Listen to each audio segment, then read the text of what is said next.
garden? Yep, having worms in your garden means that they are breaking down organic material by eating it and pooping it out, which creates amazing worm castings.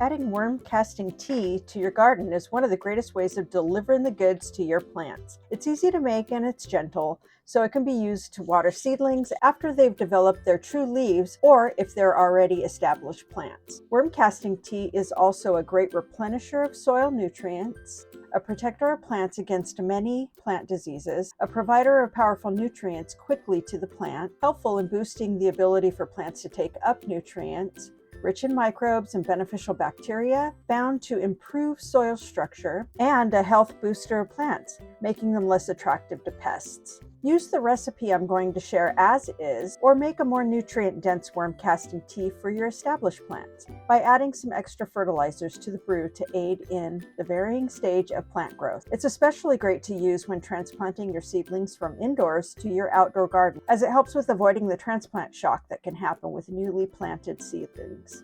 There are a few ways you can make your worm tea, but the important thing to remember is that your tea needs to aerate. You can do this by adding a small air stone and pump to your brewing setup, or just by stirring it once or twice a day. This recipe will be a weak brew of worm tea. I would use this one straight for the seedlings I'm raising, or as a foliar spray for my plants. If you want to make a stronger recipe, you can add some banana peel tea, which will offer your plants a boost of both potassium and phosphorus. The recipe that I'm going to share with you is a 1-to-1 recipe. 1 gallon of water to 1 cup of worm casting. It's recommended that you use filtered water, but if you're going to use city water, just let it stand for 24 hours uncovered. Add the worm castings to your water, stir it well, and allow the mixture to sit for 24 hours. Make sure you aerate it by stirring it a few times, and when it's done, strain it and throw your worm castings on the compost pile. Then use it right away to water your seedlings or your plants. Super, super easy. Don't want to make worm tea? No problem. You can definitely still give your plants all the benefits of homemade worm tea without any of the work of brewing and straining by using Vermistera earthworm casting tea. It has all the benefits of homemade worm tea, but with an extended shelf life, just in case life is busy and you don't have time to stir homemade worm tea twice a day. If you want to check that out, my link will be in the show notes. If you've enjoyed this video, please consider giving it a like and subscribe to my channel so you don't miss any of my quick gardening tip videos